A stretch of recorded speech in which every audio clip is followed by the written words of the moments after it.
પાટણ જિલ્લાના સિદ્ધપુર ખાતે પવિત્ર સરસ્વતી નદીના તટે સરસ્વતી નદી નવસર્જન પ્રોજેક્ટ અંતર્ગત નર્મદા જળ સંપત્તિ પાણી પુરવઠા અને કલ્પસર વિભાગ ગુજરાત સરકાર દ્વારા નિર્મિત માતૃશ્રી હીરાબા સરોવર નું મુખ્યમંત્રી શ્રી ભૂપેન્દ્રભાઈ પટેલના હસ્તે આજે લોકાર્પણ કરાયું। સિદ્ધપુર રિવરફ્રન્ટ ખાતે 20 રૂપિયા કરોડના ખર્ચે માતૃશ્રી હીરાબા સરોવરનું રાજ્યના મુખ્યમંત્રી ભૂપેન્દ્ર પટેલે લોકાર્પણ કર્યું હતું।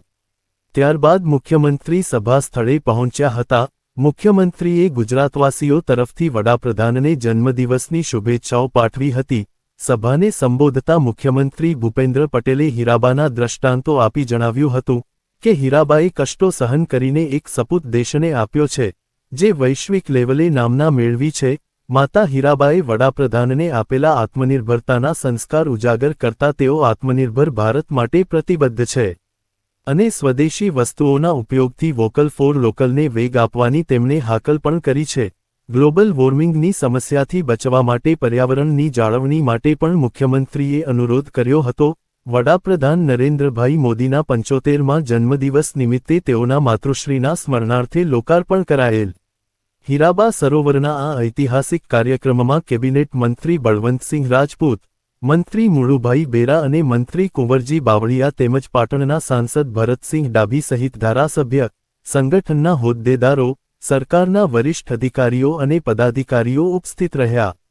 લોકાર્પણ કાર્યક્રમમાં આપણી સૌની સાથે મંચ ઉપર ઉપસ્થિત મારા સાથી મંત્રી શ્રી બળવંતસિંહ રાજપૂત, શ્રી કુંવરજીભાઈ બાવળિયા, શ્રી મુળુભાઈ બેરા, પાટણ જિલ્લા પંચાયતના પ્રમુખ શ્રીમતી હેતલબેન ઠાકોર, સાંસદ શ્રી ભરતસિંહ ડાભી, મારા સાથી ધારાસભ્ય શ્રી લલિતજી ઠાકોર, સિદ્ધપુર નગરપાલિકાના પ્રમુખ શ્રી અનિતાબેન, પૂર્વ મંત્રી શ્રી દિલીપજી ઠાકોર, પાટણ જિલ્લા ભાજપ પ્રમુખ શ્રી રમેશભાઈ સિંઘલ, પૂર્વ સાંસદ શ્રી દિલીપભાઈ પંડ્યા, ધોળકિયા ફાઉન્ડેશનના ચેરમેન શ્રી શવજીભાઈ ધોળકિયા, જળ સંપત્તિ વિભાગના સચિવ શ્રી પીસી વ્યાસ, હુડકોના ડિરેક્ટર શ્રી કેસી પટેલ, જિલ્લા કલેક્ટર શ્રી તુષારભાઈ, જિલ્લા વિકાસ અધિકારી શ્રી ચંદ્રકાંતભાઈ, આમંત્રિત સર્વે મહાનુભાવો, પ્રેસ મીડિયાના મિત્રો,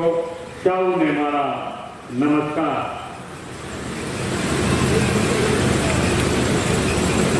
પહેલા જેમણે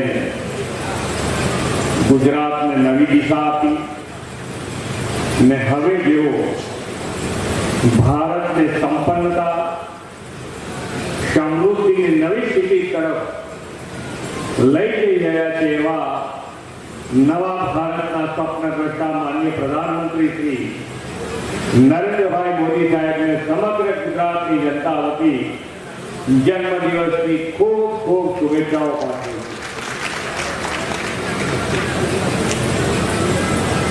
ભારતના ઇતિહાસ અને સંસ્કૃતિમાં માતાઓની હંમેશા આટલી ભૂમિકા રહી છે।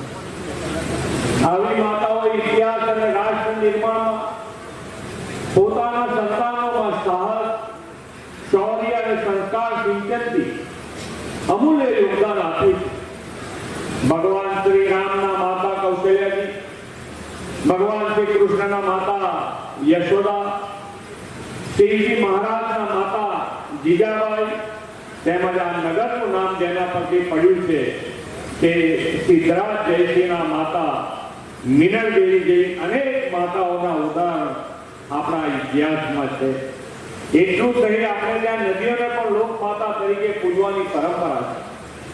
દેશની 7 પવિત્ર નદીઓમાં સ્થાન ધરાવતી લોકમાતા સરસ્વતીના કાંઠે વસેલું આ સિદ્ધપુર નગર માતૃગયા તીર્થ ક્ષેત્ર તરીકે પ્રખ્યાત છે। લોકમાતા સરસ્વતીના નવસર્જનથી નિર્માણ થયેલા સરોવરને આપણા આ જનનાયકના પુણ્ય શ્લોક માતૃશ્રી હીરાબા સરોવરનું નામ આપવાની સૌભાગ્ય તક મને મળી છે। ત્યારે હું હીરાબાની દિવ્ય ચેતનાને હૃદયથી વંદન કરું છું। આદરણીય વડાપ્રધાનશ્રીના જન્મદિવસે તેમના માતૃશ્રી હીરાબાનું આનાથી ઉત્તમ પુણ્ય સ્મરણ કોઈ ફળી ન શકે એમ હું સમજુ છું। મોદી સાહેબના માતા હીરાબાએ સંતાનોના ઉછેર માટે ખૂબ સંઘર્ષ કર્યો. પોતાના ઘરની આસપાસ ઘરોનું ઘરકામ કરીને બાળકોને સારું શિક્ષણ અને સારા ઉછેર તથા સંસ્કારનું સિંચન હીરાબાએ કર્યું છે. એમના એ સંસ્કાર ઘડતરને કારણે આપણને આદરણીય મોદી સાહેબ જેવા રાષ્ટ્રને સમર્પિત અને સૌના વિકાસ માટે પ્રતિબદ્ધ જનનાયક વડાપ્રધાન શ્રી મળ્યા. વડાપ્રધાન શ્રીની જન્મભૂમિ ઉત્તર ગુજરાત પાણીની ખૂબ જ અછત ધરાવતી ભૂમિ કહેવાતી, ત્યારે માતા હીરાબાએ પાણી માટે કપરો શ્રમ કર્યો છે. વડનગરમાં શર્મિષ્ઠા તળાવમાં ઉતરીને માતા હીરાબા પાણીના બેડા ભરીને લાવીને લોકોને ઘરે પહોંચાડતા અને પરિવાર માટે આવક રડતા. એટલું જ નહીં, ઉનાળાની ગરમીમાં વડનગરમાં પાણીની પરબ માટે માથે બેડા ઉચકીને લાવતા અને લોકોની તરસ છીપાવવાનું કાર્ય પણ કરતા. આ ધરતી પર ઉતરેલા વડાપ્રધાનશ્રીએ પાણીની અછતનો સામનો કરતા ઉત્તર ગુજરાતને ઉત્તમ ગુજરાત બનાવવાની નેમ રાખી હતી. આ માટે 2 દાયકા પહેલા હમણાં આપણા મંત્રી શ્રીએ કીધું એમ 2005માં ઋષિ પંચમીના પવિત્ર દિવસે તેમણે આ લોક માતા સરસ્વતીમાં નર્મદા મૈયા અને સાબરમતી નદીના પાણીનો જળાભિષેક કરી સરસ્વતી નર્મદા મહાસંગમથી કરાવ્યો હતો. આજે સિદ્ધપુર માટે એક આનંદનો દિવસ છે. આનંદનો દિવસ એટલા માટે છે કે સિદ્ધપુરમાં વર્ષોથી એવું કહેવાય છે કે આ દેવોની ભૂમિ છે અને મા સરસ્વતીનું ધામ,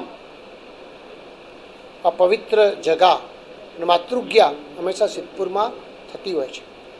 આખા વિશ્વના લોકોએ માતૃજ્ઞા કરવા સિદ્ધપુર આવતા હોય છે. કેટલાય વર્ષોથી પાણી માટે તકલીફ હતી અને નદીમાં જેવું જોવે એવું પાણી આવી શકતું નહોતું. એના કારણે આદરણીય પ્રધાનમંત્રી નરેન્દ્રભાઈ મોદી સાહેબે 2005માં 120 કરોડ રૂપિયાના ખર્ચીને પાણી લાવવા માટેનો સખત સરસ્વતી નદીમાં પ્રયત્ન થયો. સખત એ પ્રક્રિયા ચાલતી રહી અને એને કેવી રીતે ડેવલપમેન્ટ કરી શકાય, હજી આમાં સી રીતે વધુ ગતિ કરી શકાય, એના માટેની વાત હતી. આદરણીય મુખ્યમંત્રી અમારા ભૂપેન્દ્રભાઈ પટેલ સાહેબે નક્કી કર્યું હતું કે ઉત્તર ગુજરાતની અંદર જે પાણીની સમસ્યા છે એ પાણીની સમસ્યાને આપણે કેવી રીતે દૂર કરી શકાય, એના માટે ઉત્તર ગુજરાતના બધા તળાવો ભરી શકાય, પાઇપલાઇનથી બધી વ્યવસ્થા કરી હતી અને એની સાથે સાથે સરસ્વતી નદીમાં પણ પાણી આવે એ પ્રકારની વ્યવસ્થા થઈ હતી. આજે મને જણાવતા આનંદ છે કે સરસ્વતી નદીની અંદર 4-5 જગાથી પાણી આવી શકે. ધરોઈથી પાણી આવી શકે, નર્મદાનું પાણી આવી શકે, સાબરમતીનું પાણી આવી શકે, મુકેશ્વરથી પાણી આવી શકે, વરસાદી પાણી પણ આવી શકે. એવી વ્યવસ્થાના ભાગરૂપે સરસ નદીનું ઊંડાણ કરીને એક રિવરફ્રન્ટ ફેઝ 1, આ ફેઝ 1 આજે પૂરો થયો.